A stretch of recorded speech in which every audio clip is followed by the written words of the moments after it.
Nerd is the new sexy. Hello. Nerd is the new sexy. Yes, of course, we're always serious. You do. You have.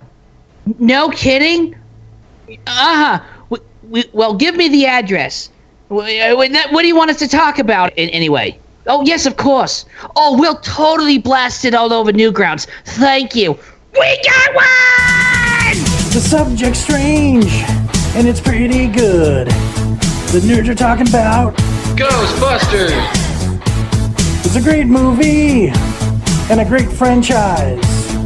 So we're talking about Ghostbusters! You have ghosts, freaky ghosts. We're gonna talk Ghostbusters! This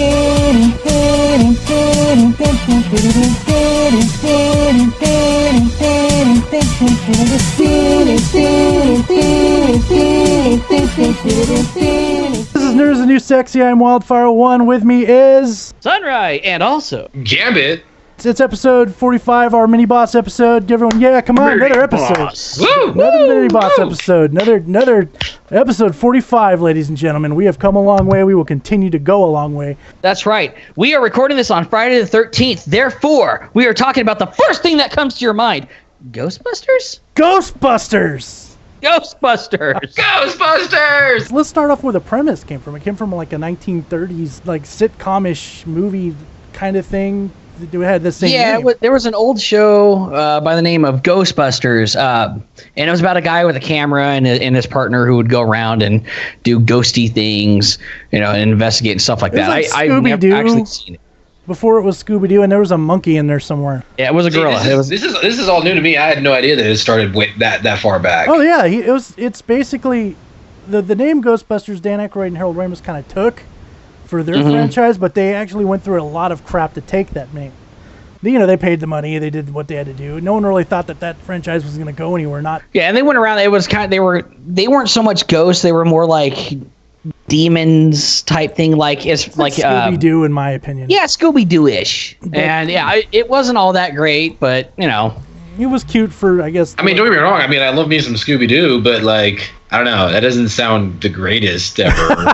No, I'm not gonna lie to you. But I'm not gonna lie. Anything with a talking monkey is pretty fantastic. Well, it wasn't talking. Yeah, the gorilla didn't talk. It just odd and went along for the ride and eventually killed somebody. I'm kidding. No one died. No humans were maimed in the making of this film. But no, it's all right. PETA's okay with humans dying, just not animals dying. Yeah, it was originally 1954, and it was called Ghostbusters. Oh, okay, so 50s. That was the 50s. So yeah, 50s, yeah. So, okay. Well, that makes a little bit more sense. Yeah, so then you got that, and then, I guess Harold... It was kind of Three Stooges-ish, yeah, almost. And that was about the time that was a big thing anyway. So Harold Ramis, Dan Aykroyd write this screenplay or script that has the same name. Mm-hmm. And there was a lot of change to that. Originally, throughout the years, yeah. Yeah, originally Dana Barrett's character was supposed to be a alien from another dimension, and they were going to help her get back to her dimension. Thank God. Thank God. Yeah, thank God that. Thank God with that good shift. Good I would much rather have a hot ass Sigourney Weaver than like fucking Genova.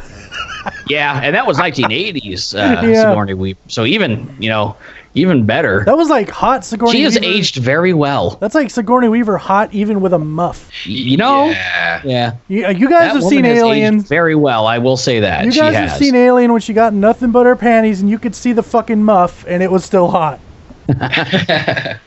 Running around with her coin slot hanging out. Exactly. In a day and age where shaved vagina is a thing, that is still hot to me. That's her. Disgusting. I'm not gonna lie. I'm a little disappointed in you right now. Dude, I would do things to unshaved Sigourney Weaver that you would dream about. No. Yes. No. Yes. No. But anyway, they went on to create this masterpiece that, we all know is Ghostbusters. It's a classic for a long time, and it will remain as such. It will always go down in my book as one of the best movies just ever made. It's not necessarily not because it's very well written, or not because it's such high video quality, but the concept, and two, the execution. Oh yeah. Well, who didn't? Oh no, it was totally the actors that made that for me. Who didn't grow up playing Ghostbusters with their friends who was a nerd? Right, absolutely. I even have the old school proton pack with that little yee, real fucking annoying, trigger pull on it that would make the noise. I had a trap where you would actually roll it out and step on it and use air pressure to pop it open. Those things were cool. Oh yeah, those things was awesome. The old toys, of course, they were all like fucked up colored, but you know what? I think they were based off the cartoon more than the movie. They were, but we'll get to that. The first movie, of course, is three gentlemen who are not doing too well in college. Yeah, they're all college professors, and they're all kind of a joke of their field, actually. Well, yeah, because they're all paranormal and stuff like that. Right. And they were doing ESP. I mean, it opens up with that ESP, and the one guy is nailing it. Every single card, he knows what it is, but he keeps getting shocked because there's that hot blonde sitting next to him, and that's who Bill Murray's character, Peter Venkman, is attracted to, and so he keeps going, "Wow, you're really good at this," and she's so far off the board with it. And he keeps shocking. The funniest part when he shocks the dude, he's like, "Oh!" and the fucking shit comes out of his gum out. Oh, that's so damn funny. And it goes on. You see that these guys, and the thing is it doesn't really necessarily say they're friends, they're acquaintances almost. Well, Dan Aykroyd's character and Bill Murray's character are definitely friends, because when they both got fired from the university, they both got fired at the same time. Well, what about Harold Ramis? Harold Ramis and Stance and Egon are good friends. Those two are like close. Yeah, and they're trying to prove paranormal, and even to this day, if you try to do that kind of course and you want to be taken serious, you are the fucking laughingstock of the school. Yeah. People are like, yeah, okay, you can do that as an elective, but don't actually take away anything from real school. You're a poor and it's a shame because there's been so much. But yeah, I mean, even at the time, and what's funny is I believe that actually took place at a college in, Massachusetts, and they said, look, you can film here, but please, for the love of God, do not reveal what school this actually is. Yeah. Right, and they placed it in New York. Of course. Which is well, I mean, that's fine. I didn't mind the setting so much as much as I just love the opening premise of, because all three of the guys in their respective fields that were a joke, they were still the best in their field. Oh yeah. Yes. Well, so it's kind of a little bit of vindication when they go to that first library. I was about to say that. I'm glad you mentioned that. Yeah, go get it. By the way, there will be all kinds of spoilers if you haven't seen the original for some reason. If you haven't seen the original, I hope you burn in hell. Like, I honestly don't mind. No. Let them watch it first. Then burn in hell. I'm sorry. Seriously, this is a biblical movie. If you haven't seen this, this actually started a lot of tropes for other movies. Yes. Well, yeah, it's like it's that great moment when they're in the library together, because it's Peter's character, Peter Venkman, is kind of the wisecracking. Like he doesn't really believe it. He just wants to collect a check at the end of the day, and that's why he's doing these weird studies. The franchise rights alone will make us rich beyond our wildest dreams. Yeah. Yeah, exactly. So they go to that first library and they see that librarian, and like it's a great scene. One of the things I absolutely love about the movie, even watching it now, because again I watched it again last night just to like really kind of get ready, were the graphics like the most amazing thing you've ever seen? For the time. For the time, yes, they were amazing, and they still mildly hold up to this day because they actually drew them frame for frame. Yeah, and there's that great scene where she's floating near the librarian and she looks at him and she's like, shh, and it's like very creepy. And then I do love that line though. Go get her, Ray. What do you mean, go get her? It's like, yeah, I've got an idea, guys. All right, follow me. Careful, slowly. Get her! Get her! Well, because they're all trying to talk to her. They're like, they're trying to talk to her, and they just look at him like, shh. I mean, what do you expect? She's a fucking librarian. Yeah, and then she gets ugly. Yeah. Oh, that was one of the scenes as a kid. It did scare the living shit out of me, but I loved it. Well, and interesting enough, that puppet that they used for that scene was actually supposed to be used in Evil Dead. It looks like it was ended up not using it. It looked like an Evil Dead character at first. But yeah, so they get to that first librarian, and then that's when they were like, well, they get back and they realize that this Dean so and so, I can't remember his name, because they even say his name, and they're like, "Oh, you guys, they're taking all their shit out, all their funding's gone," and he's that's where you were a poor scientist, Dr. Venkman. That comes in, but the next scene they're outside, they're all talking, and this is where the idea for the premise of the Ghostbusters comes in, and this is the great, this is where the genius of the show comes in. Here you are, three college professors sitting here talking, and what do they talk about? They talk about becoming the equivalent of what, Sunrie? Basically, exterminators. I mean, honestly, that is what. And actually, if you read the original notes for the movie, said that was the original idea. They were basically becoming exterminators. Well, when they're at the Sedgwick, that's exactly what they look like. Yeah, and what's freaking hilarious, I love that. I love the comment he makes about. He goes, "Oh my God, I'm gonna have to find a job." Oh no, it'll be, it's like, oh no, it'll be fine. He goes, no, you don't understand. You've never been out there in the real world. They expect results. Because it's so true. You're in college. It's like, I'll just do a bunch of experiments. If nothing comes to it, fuck it. It was my thesis. Let's move on. Yeah, the college is paying for it. That's cool. You're right. But out there, if you don't they're expecting results because they're giving you money, and that's their money. Finally, Venkman talks Stance into selling his fucking. He remortgages on he gets an insane mortgage. Yeah, he like triple mortgages his house. Oh my God! And then they finally do this. They put stuff together, and of course the brains of the entire operation, Egon, played by. I collect spores and funguses. That was one of his only improv lines. Oh wow, it was a very good line too. Yeah. And that's another thing we got to bring up is the fact Bill Murray was not supposed to be in the movie. It was actually supposed to be, John Belushi? John Belushi, and then John Belushi dies. The character for Peter was written completely for how John Belushi acted in his comedy styles. And when Bill Murray came in, they went, "You can't do this. This isn't you. You will not be funny." And so they said, "Look, here's the script. Just make it up as you go along." Which is what you tell Bill Murray if you want him to be funny. That is exactly what you tell Bill Murray. And that is what happened. So like the whole, okay, so she's a dog. That whole thing was improv. Yeah. It was the highlight of his career, and he didn't want to be known for that, like, don't call me Peter Venkman type, don't call me Spock type thing. Yeah. And it's funny, as good as he is, when you finally introduce Egon for me is hilarious because he's so straight-laced. He's like the perfect straight man, in my opinion. Like, yes. he is. I had a slinky once, but I straightened it. Yeah. That's just the epitome of who Egon is.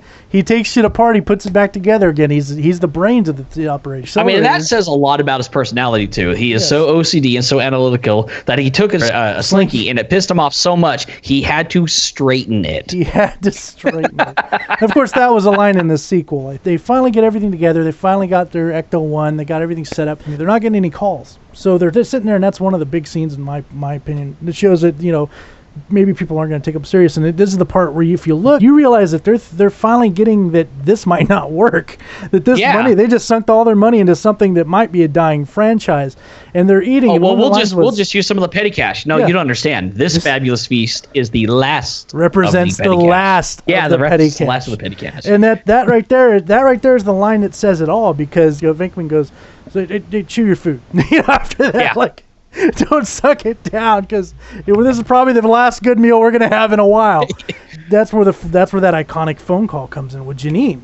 What a wonderful actress. I always loved her. Oh, she's a good actress. She is funny. I also had like a little nerd crush on her because she was so. Who didn't? She's so sexy in a very weird way. Especially in the second one where they actually sexualized her a little more. I mean, they did in the first one. Oh, the second one when she's playing with the ball. Yeah. Oh yeah. I'm gonna tap that ass. I'm gonna destroy that pussy. You are not gonna walk right for a week. You know that she probably wasn't shaved either, right? No, stop ruining my things. Stop ruining my shit, man. The introduction of Winston, I think, could not have gone better. Oh, it went perfect. Now there was talk about hiring Eddie Murphy, and I'm so glad they got Ernie Hudson to play this, everyman. And why I think his character works in the original is he's just a normal dude who kind of he's not a nerd. He's not. I mean, that whole intro where she goes, "Do you believe in UFOs, astral projection, mental telepathy, ESP, clairvoyance, spirit photography, kinetic movement, full trans mediums, the Loch Ness monster, and the theory of Atlantis?" Look, if there's a there's steady a paycheck in it, I'll believe anything you say. Yeah, that's a great line. And that right there just says who Ernie Hudson's character is, and that's what that was. Even at the end where he's running away, he goes, "This job is not worth $11,500 a year." Oh, but I don't know. I think at that time, $11,500 was a pretty decent paycheck. It wasn't great, but it was still pretty decent. But the fact that you get to run around blasting ghosts, I don't know. I'd take $11,500. Well, he comes out to be like a very pivotal character because one of my favorite scenes is a very iconic scene when he and Ray were sitting in the car and he's talking about the end of time. Oh, the end of times. It kind of shows, well, not that it's an everyman thing. This reminds me of Revelations. Yeah. You know, and the dead shall walk the earth and da-da-da. Yeah, and that's an everyman thing. The dead shall rise from the graves. Yeah. And that's like Sunrise said, it's a perfect example of an everyman thing. He's not the most knowledgeable guy in the world. He's hardworking, and he does know some things about spirituality. Because at the end of the day, every race or every culture has some belief in spirits, the world, or the afterlife, or the end of the world kind of situation. And that's what this feels like, because here these guys are kind of a joke. Literally, they set it up like that, where this is a failing business, and then it just so happens to be at a time when, you know, some shit's going down. The dead walk the earth, literally. Yeah, You literally ever walk think the that earth. the reason we're so busy is because we're at the end of the world? More or less, yeah. That's what. Well, and it puts a bit of gravity to the situation that they're experiencing. Like, this isn't just, we're not just experiencing paranormal activity. We might have stumbled onto something that we shouldn't have stumbled onto, which is completely true. They stumbled onto something that, without the Ghostbusters happening, would have ended the world, and nobody would have been prepared for it, which is fantastic. And then of course they have their popularity. Their popularity gets higher. They get their commercials, and enter Dana Barrett and all that stuff, and then enter Walter Peck. Okay, say what you will about Walter Peck. He was actually kind of right. He was kind of right. Sorry, there's no safety switch, and that is not good. I mean, think about it. There was all he had to do was turn off the power, and the whole thing went fucking supernova. Yeah, it goes to show how fucked up that was. If New York had a power outage, that would have been bad. Yeah. Yeah, and I mean, think about it. The one statement at almost the very beginning, when they get to the Sedgwick and they're in the elevator, he says, what does he say? He goes, it just occurred to me, we have never had a fully successful test of this equipment. Walking around with an unlicensed positron accelerator on her back, and it just occurred to me, we've never had a completely successful test of this equipment. Which it's is my like, favorite. oh shit! I blame myself. My favorite line of that also is, oh, by the way, just as a note, don't cross your streams. Or Venkman, perfect line. Why? What happens if we crash your streams? Every atom in your body exploding at the same time. Now that sounds bad. Yeah, and I love that line. He's so iconic for his one-liner. He's like, that sounds bad. But he says it so casual. Oh, by the way, don't cross your streams. But okay, I'm opening the trap. Don't look directly into it. I look directly in the trap. Yeah, like you were saying with the one-liners, we quote that movie. Sometimes he's looking at me, Ray. Oh yeah. Yeah, right. Stuff I feel like that. so funky. Yep. It's such a good movie, and it's such Slimer. Come on, Slimer was born, and that wasn't his name in the first movie. And No, in fact, we called him that as fans. Yes, the fans. He didn't have the name because he slimed Peter Venkman, and that's so. Yeah. What happened to Venkman? I got slimed. I feel so funky. Yeah. He's an ugly little horse, but I think he can hear you, Ray. And he's just downing food, and it's not even staying in him, which is so great. It's falling through the ectoplasm. It's great. Just like that. And the flowers are still standing. Yeah, I've always wanted to do this. Always wanted to do this. Yeah. Well, Walter Peck's character is a fantastic character because, again, so many of Venkman's one-liners come from when he's arguing with him. Is this true? Yes, sir. Yes, sir. This man has no dick. Yeah. The look on his face, we're like, holy shit, did he just say that? And then he goes, Cats and dogs living together, mass hysteria. Well, what happens if you're wrong? If we're wrong, nothing. We go to jail, we serve our time. But if we're right, you just saved the life of millions of registered voters. you see the glow on his face, dude. It was great. And as it turns out, they go to this building which is basically built for, built to pretty much conduct spiritual activity. Yeah. Because it was built by some crazy The architect is what he comes to be known. There's a name. Yeah, the architect. His name, Ivo Shandor. No, well, okay. Here's the cool thing. Ivo Shandor is actually based off of a real person. He is actually known to have built the melting pot in Colorado and several of the what is now government buildings over there, such as the library and stuff like that.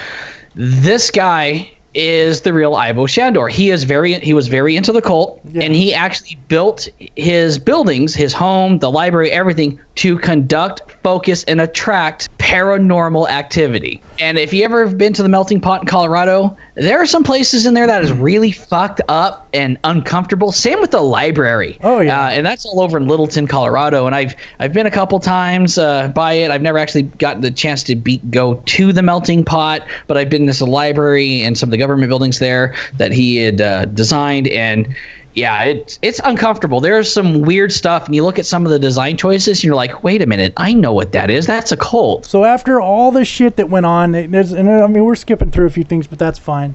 After all the shit that went on, they go to this building. They're fucking heroes. Everyone's chanting their name, Ghostbusters, Ghostbusters, and let's not forget about the two dogs, the two dogs. Because the best part about that was when she's floating and she's like trying to seduce him. He's like, "Girls, I want you inside me." So I think there's too many people. There's too many people in there already. Yeah, that's one of the best lines. There is no Dana, only Sue, and that is a lovely singing voice you have.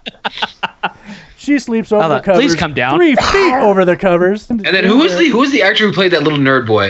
Rick Moranis, right? Yeah, Rick Moranis. Yeah, Rick Moranis. Actor. I love Rick Moranis. Totally, that's it. Totally. Yeah. They become like the two dogs, and then so it's a dog. Yeah. Okay, so she's a dog. Yeah, and then they summon Gozer the Gozerian. Gozer the Gozerian. Now, this is my favorite line.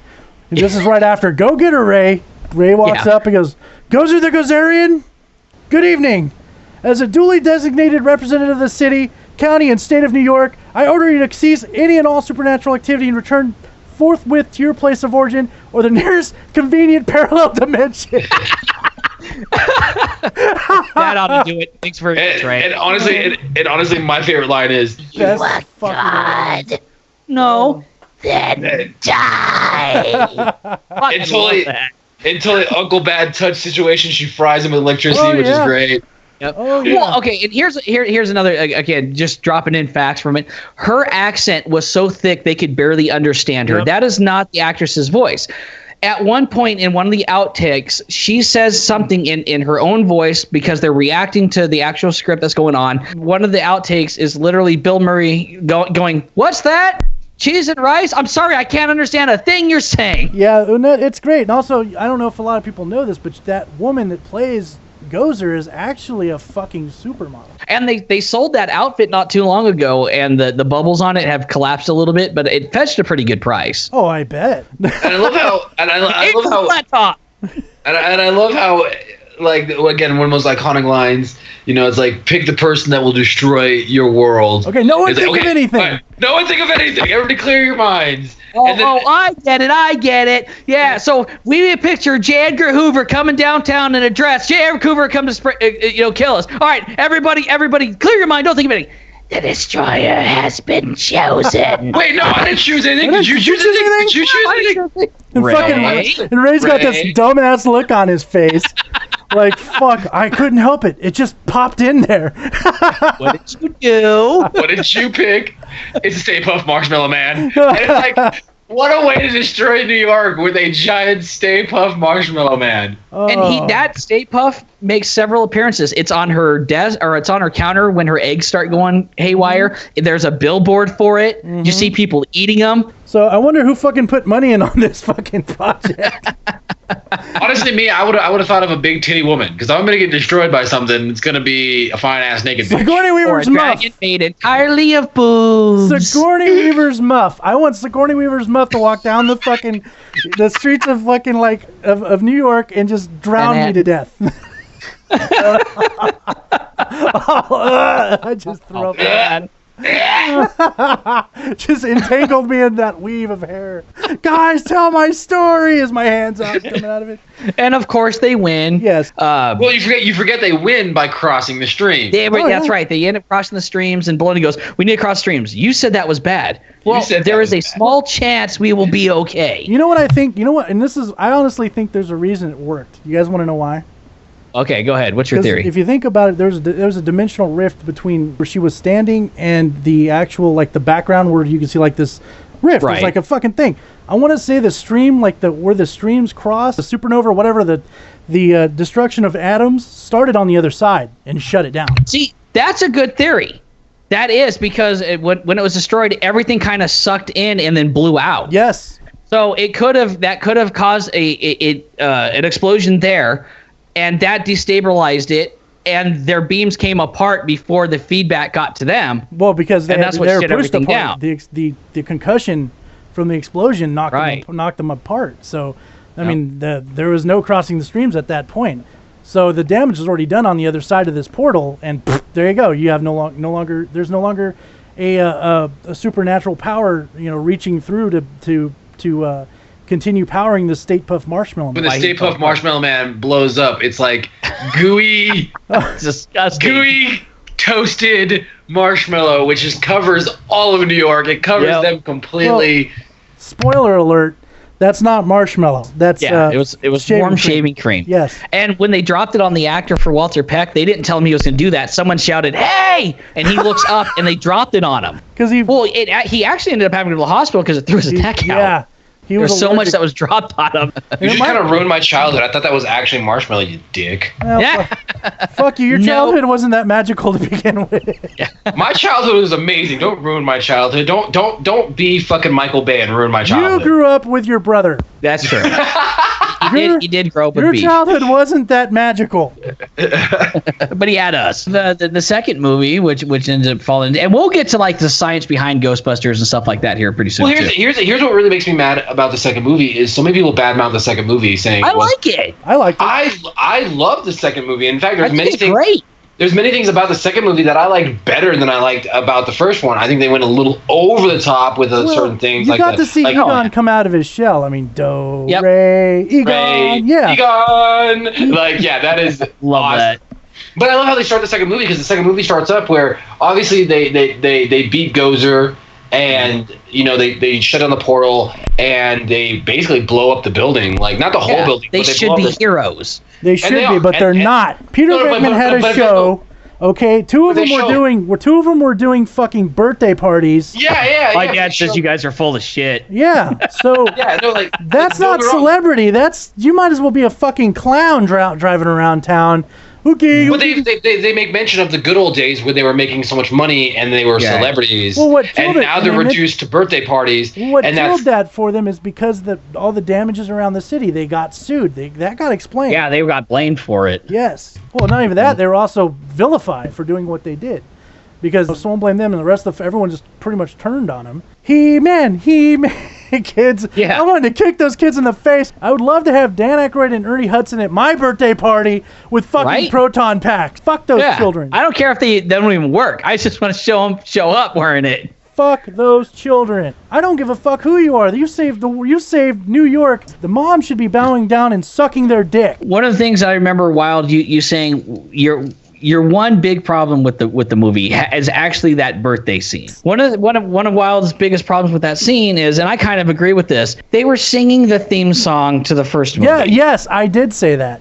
And I didn't like that. I kind of have a problem with that as well. Well, I don't think that destroys is the something magic. should have been do. It destroys Yeah. the magic. It's No, breaking please the don't fourth do wall that. in a bad way. And that's Yeah, okay, honestly, it would be like something as serious yet fun as Star Wars is. All of a sudden, like, Rey suddenly starts going da da da da da da da da da da da da da da. Can you imagine Luke doing that, like in the middle of training when he's running around with Yoda and he starts singing the Star Wars song? You'd go, what the fuck is wrong with you? that would be kind of funny. I know they did it in Family Guy, but come on. Yeah, then basically what you're seeing is you got the Ghostbusters are treated like shit, And then something happens with Dana Barrett. I think that's the beginning of the movie because her fucking bastard child. Yeah, you find out that they don't get together. Which, okay, here's a cool thing. I do like that aspect of it. That's Well, one no, of I those don't. That's one of the things that pisses me off. Oh, see, I don't. I thought it was very, and I thought they handled it very well because he still kind of has feelings for her. She kind of, but they're still friends, and they're not like the entire time like, oh, let's go bone. That we haven't fucked in a while. Let's go. I actually really, really like the way they handled the progressed relationship in that movie as compared to something like Jurassic Park 3, where all of a sudden Ellie and Alan aren't together. It's like, what the fuck? Well, but no, in this for me, movie, they went on their for me, separate it's like, ways. I'm sorry, but if I save your life from a supernatural entity, you're gonna give me that pussy. Like that's just the way But that he works. did get that pussy, but they went on their separate He ways. was so immature and so kind of like just whatever, even with their own relationship, that he never took it seriously. And I actually respect that, but they were still good enough friends. And he didn't hold any animosity to her. She didn't hold any animosity to him. I thought they actually handled that very well. That is true because the whole half of that first movie is him trying to like show that he's changed. and rekindle the relationship with her. They kind of went on while their they're running separate around ways. in goo. Dana. Yeah. Now I know we have dinner reservations, but hear me out. The boys want to go run around in the sewer for the next 3 hours. What do you think? Taxi. Well, and he walks away like, you know what? She's a little more important this time. Sorry, guys. Yep. And Yeah. but it showed what it showed is that they went their separate ways. The relationship didn't work out. She ended up having a baby with so and so, and it at first I was like, oh, I hope that baby's Venkman's, but it wasn't. It wasn't. Right. Yeah, and what was supposed to be like 5 years, 3 years after the original? Yeah, something like that. My favorite scene in the sequel is the courthouse, where they got caught going into the sewers or doing something, because it even explains they're not supposed to do ghost busting anymore. Oh, yes. It explains that, and then like something happens. The Skalinsky brothers, they come out and they're freaking. Oh, that was a great. Yes, my scene. favorite scene. And then I like set them both to the chair, and they're actually in chairs. yes, yeah. and the judge looks at Tully and goes. He goes, oh, you guys got to do something. He says, oh, we can't do that because that'd be my clients exposing ourselves. And Venkman looks at him and goes, and you don't want us exposing ourselves. Yeah. And that leads into the Do-Re Egon. Oh, and that's one of the best scenes. You get to see him busting again. You get to see him doing their thing, and it's just so great. I was upset Ernie Hudson wasn't in it earlier, but you see him at the court like, why are you guys here? Okay, good luck with this. I'm out, type thing. And then he does come back, and I'm glad he was back. One of the problems I have with the second movie is only you can tell they wrote a script for Bill Murray. So he's a little more static in it than he was in the first one. And he's very good at being Bill Murray. He's really good at being Bill Murray. Being Peter Venkman. Being Peter Venkman. Yes. Instead of Bill Murray being Peter Venkman trying to be Bill Murray. Yes, which is what the game was like. Yes. And we'll get to that. But what I really love is in the second one is the whole, hey, look, there's so much crap going on.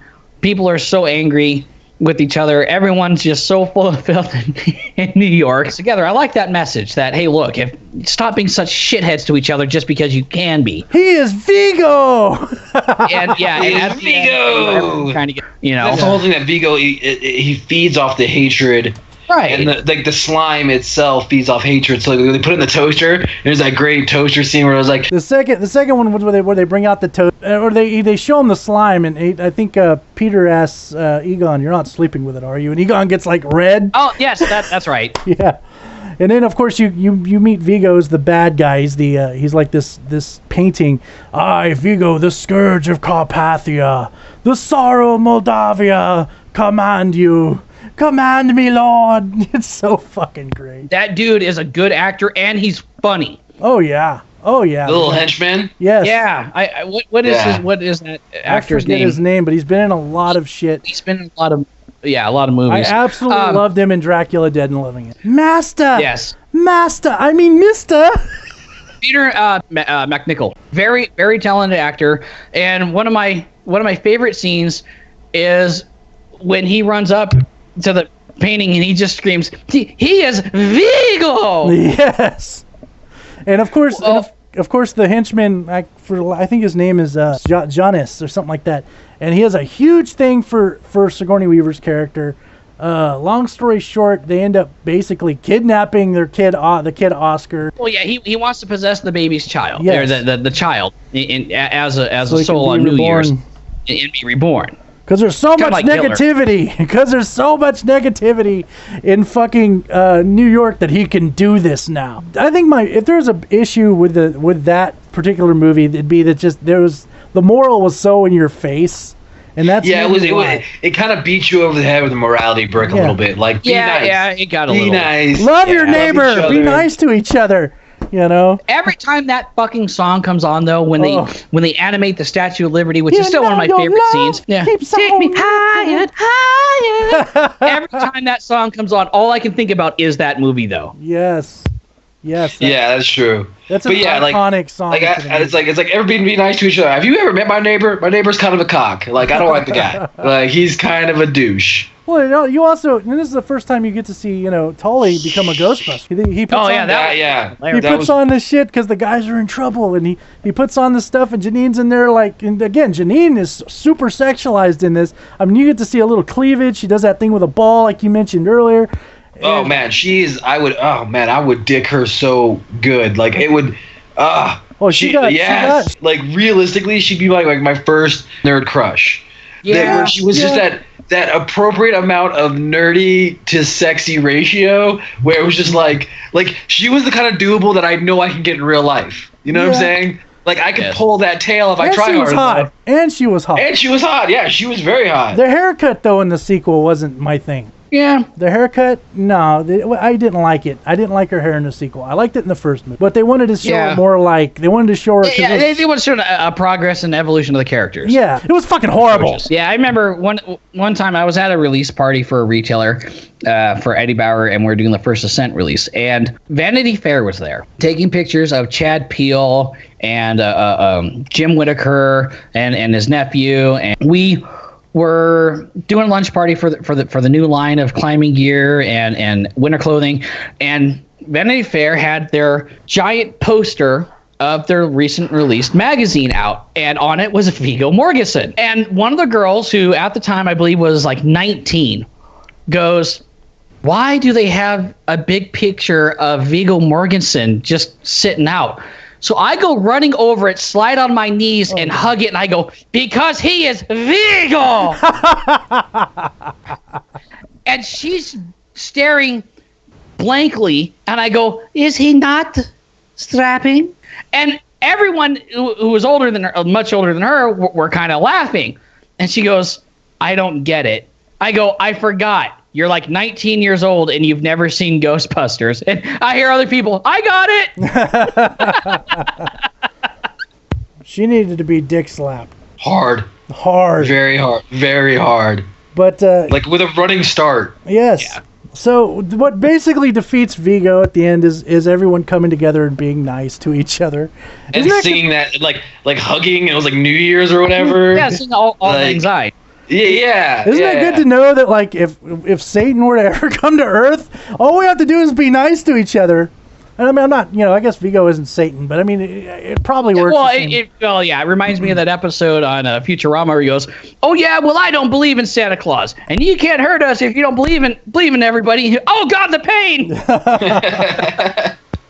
Hold on, the best part about the second movie is they never explained putting the Statue of Liberty back. Right. They talked about it. I always wondered they about talked that. about it in the game. Out at the fucking museum. They talked about it. They talked about it in the game. They ended up destroying Viggo somehow. Seeing Ray get fucking exercised with Viggo was beautiful. Hose him. They didn't even fucking think twice, dude. And I like. You know what, man? I love you. Yeah. I love you too. What they're defeating him with is this positively charged slime. It's the same slime that we talked about, and this of course was the iconic slime blower that came out. It was the new equipment, and it was so cool. Yeah, it was the slime blower Mark 1. What do you call it? Like basically like a Game and Watch game. Yeah. Where you just like running back and forth, and as the ghost came down, you would touch them to the tip of the proton pack, and they disappear. And which is not how it worked, and it was stupid. Cause, as a kid, you're like, "This is." Oh, it was a cash in.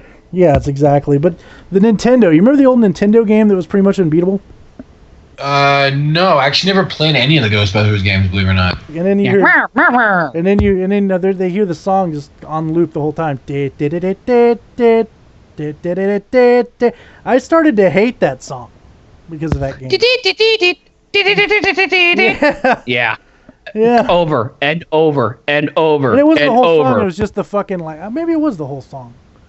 Well, I want to say it was a looped version. It went to a certain area and it just started. Oh god, it was so bad. It was so bad.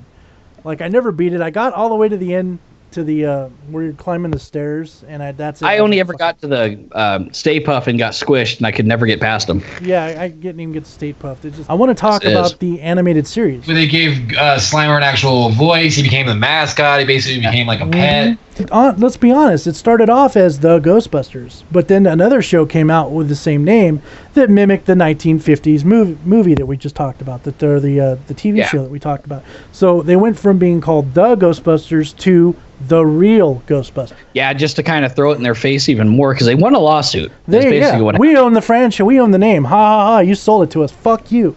And that's what happened. And I love how they justify putting them all in their own different color suits. And it got too much PK energy. Oh, and from the first episode. We have to get rid of them. Yeah, and so they changed into their new outfits, so they all were all nice and color coordinated. And what I love is the cartoon really does suggest that really happened, and then a movie was made because even the guy who plays Peter Venkman in the cartoon, his character goes, "I can't believe they would show that. That's not how that happened." Yeah. They talked about the movie being made. That was beautiful. Now this is the irony.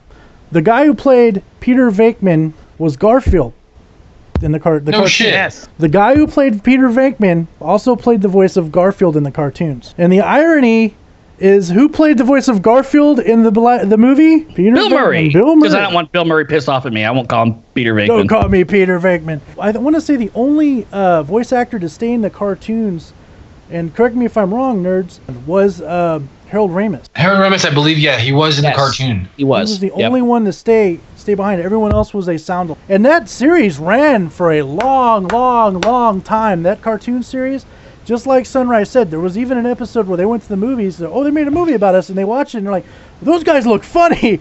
They look nothing like me. And they're saying shit like, that's not how it happened. It's just that cartoon literally ran for so long. At one point in one of the seasons, they literally ran out of ghosts to catch. Yeah. And they decided to be crime fighters instead because there were no ghosts. And then I forget what happened, but all of a sudden ghosts started coming back. What are you gonna do? Blow a hole in someone with a fucking proton pack? No, they used it to do things kind of like how the Ninja Turtles in the movies would. They would blast railings down to form traps for them. The ghost traps, the Mulan traps were made to be force fields, and so they basically became Batman. I'm Batman. I'm Ghost Man, Buster Man. You think you can bust a ghost? You think that it's cool popping up at someone's dinner, walking across their bed and shaking it? Well, I got news for you. I'm Batman. Busting makes me feel good. I want to find the ghost that molested Ray. And I want oh, that's right. That dream. I want a dream. It happened. No, it was a dream. No, it wasn't a dream. It happened. It was. No, that was a montage. No, it was a dream. He was. No, he was dreaming that happened. That's why, because he kept grinding in bed, and then he rolled off the bed. He rolled off the bed because he was being molested by a ghost. No, that ghost scene wasn't in the fire station. They kept cutting back to him showing him in the dream. Yeah, I'll just say I want that ghost. I want to invoke that ghost in my house. Because wouldn't it be nice just to be like sitting there and all of a sudden you're getting fucked out of nowhere? You're like, what's going on? Oh, okay, it's just Sheila, the friendly ghost. I love how it was, what is his name? Dan Rather. The question on everybody's mind: how is Elvis, and have you seen him lately? It wasn't Dan Rather. And then there's Casey Kasem in it as well. Larry King did an interview on him, but it was all a part of that montage. You know that scene with them running down the street with the security guards chasing them? That was real. They didn't have filming permits. They just started shooting.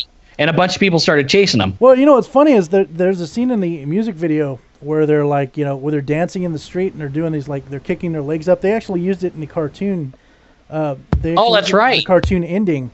and they used it in the music video. It was supposed to be in a part of the movie where they're doing a parade or something about them because they saved. Yeah, they were walking down the street, snapping their fingers, and they had their arms around each other, doing the left step, right step, left step, right step. They ended up putting that in the end credits of the animated series, which the animated series, like I said, it was a long-lived series. It was beautiful. It came out. So many toys came off that, and then so many toys that I had. Yeah. I still have a lot of those plastic toys with like Egon and all their battle packs. I have the small and big Slimers. I have the Ecto-1. I have the Ecto-3, which was the copter. Maybe that might have been the Ecto-5. I don't remember, but yeah. There's a bunch of Ectos after a while, but that was all buy our toys and shit. But then, of course, now we can talk about the game, the one for the PS3. I mean, there's also a lot more that came out chronologically after that, but there's stuff I don't know about that. So like Extreme Ghostbusters, which was terrible. Yeah, it was just a dumb series. Yeah. Let's talk about the game. The game was so good. That is the real Ghostbusters 3. No, like officially, that is the script that was supposed to be for the movie. What was it originally called? Like Hell something? Like Hell Hatton. Hell Hatton or something like that. Yeah. The things that are good about the game is there's collectibles, the upgrades for your proton pack and slime pack. Not only is it just upgrades, beams. There are new things that you're the guinea pig that tries out all the new shit. Yeah, and what I really love about the game is there is so much technical information, and that was one of the things they told them about the third script was, look, there's too much technical information. You're gonna bore people, so they put it all in the game. Mm-hmm. Dan Aykroyd is known. Yeah. He's even said, in interviews, his grandfather was a spiritualist. That's why he was so interested in this stuff. Everything on the Ecto-1, everything on the proton packs, he had a reason for them working. He had an actual reason. He was like, each thing had a fucking, it had a reason for it to be there, and it worked with other shit. In his mind, if all that was like, I don't know, was supposed to be the real parts it was, a proton pack would have existed. The basic story to how I understand it is Harold Ramis and Dan Aykroyd wrote several scripts, and their best script was what turned out to be Ghostbusters 3. And the reason it didn't become a movie is fuck you, Bill Murray. It's because Bill Murray doesn't want to play Venkman. He's done playing Venkman. He for some reason I can't blame him. I really can't. He's gone on to bigger and better things. God bless the guy. So long story short, no Ghostbusters 3. So what did we get? We got the Ghostbusters video. Which he reluctantly agreed to. And you could hear the reluctance in his voice acting. Yeah. Now, interesting enough, there is a fan story out there about how he was sent a Ghostbusters 3 script. He shredded it and sent it back. Shredded, yeah. Just shredded. There's no real proof, and Dan Aykroyd won't confirm if that actually happened, but something tells me if it didn't happen, he would be like, that didn't happen. Yeah, but then again, you can't give Bill Murray too much crap. No one wants to be typecasted as one character. That's true. Fuck that, I do. Put me one magical role that the whole world loves and gives me royalties, money, and pussy for the rest of my life. Not everyone is as lucky as fucking Mark Hamill, dude. That's true. Mark Hamill, I'm tired of people being like, Mark Hamill can only play... He plays the Joker! He plays a lot of stuff. He plays the good Joker. He's been voice actors in video games and other stuff as well. He plays Cockknocker. Yes. That's right, he does. With the Joker voice!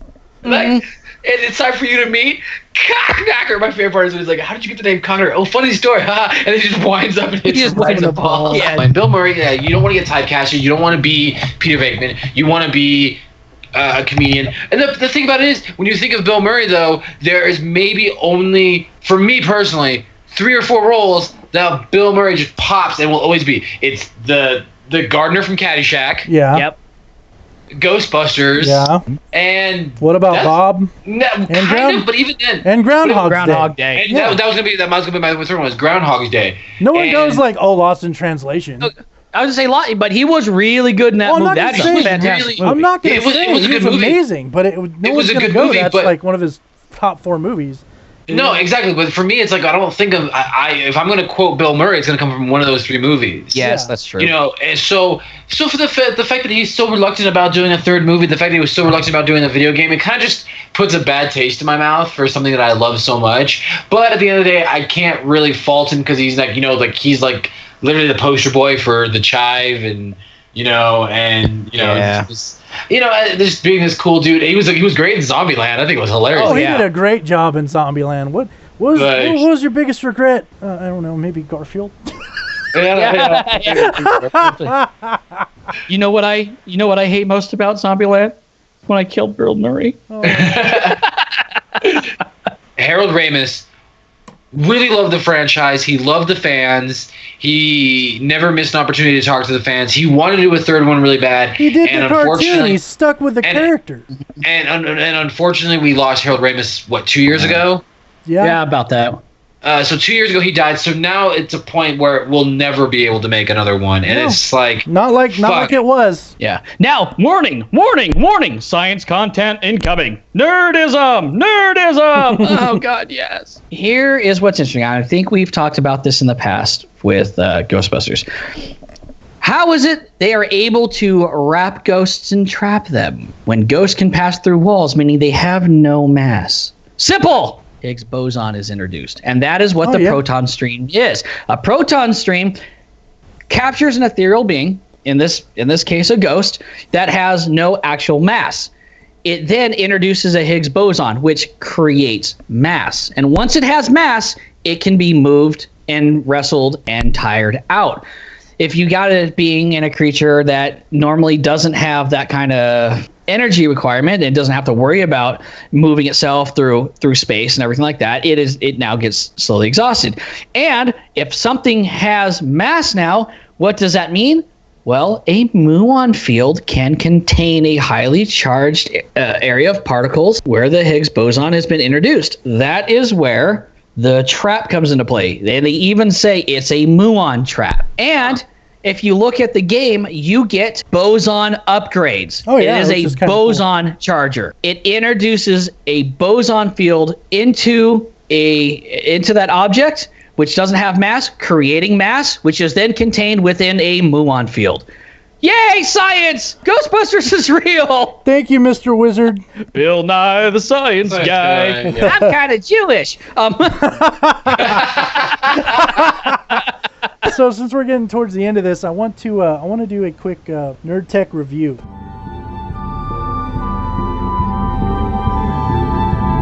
Nerd Tech. I don't know if you guys know this. I know Sunrie does. I don't know if Gambit does, but I know everything. A PKE meter.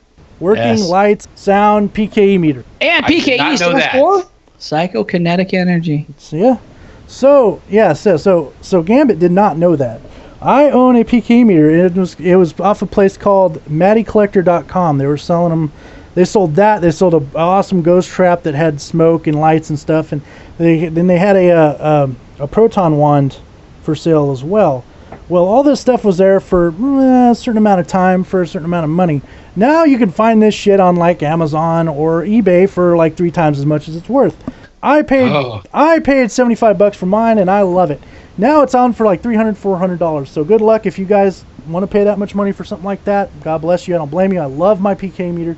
So it works. There's a little dial on it. You can turn it, and the lights go up and down, and everything moves, and the little horns on the side go up and down as far as you want. So you can pretend you're finding a ghost. And the best part about it, say you bought the Ecto goggles, which again I wish I would have got, but I didn't because they were for a short time, and they were for like, I want to say that was another like maybe $120 item.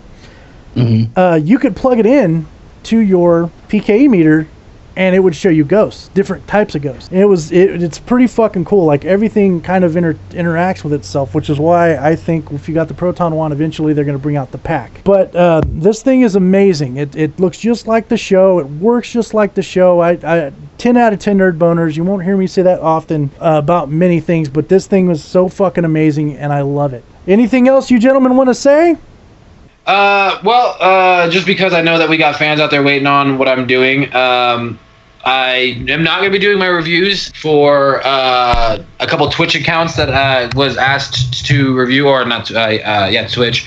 I will be doing a video sometime this week that'll be its own review video. So Ice Cold and Archmage, giving you a shout out now. I'm working on it, putting a lot of time and effort into my grading scale, my judging scale, and obviously watching their accounts on Ice Cold. I think I'm up to something like 9 hours of video that I've watched on his account. I also got 2 interviews coming with 2 women that want that will be talking about why nerd is the new sexy. So big shout out to those 2. If you want anything reviewed, hit me up on Twitter or Facebook, and I will get on that. I might start saving and recording and broadcasting some of my PC gaming here soon. I'm not really looking to make a channel of it, stuff like that. Just, more stuff to YouTube and things like that. Just fun stuff, me playing Overwatch and stuff like that. Funny stuff that might happen in Skyrim, things like that. Okay, very good stuff. We will see you next. Stay sexy. Stay sexy. Peace. Busted makes me feel good.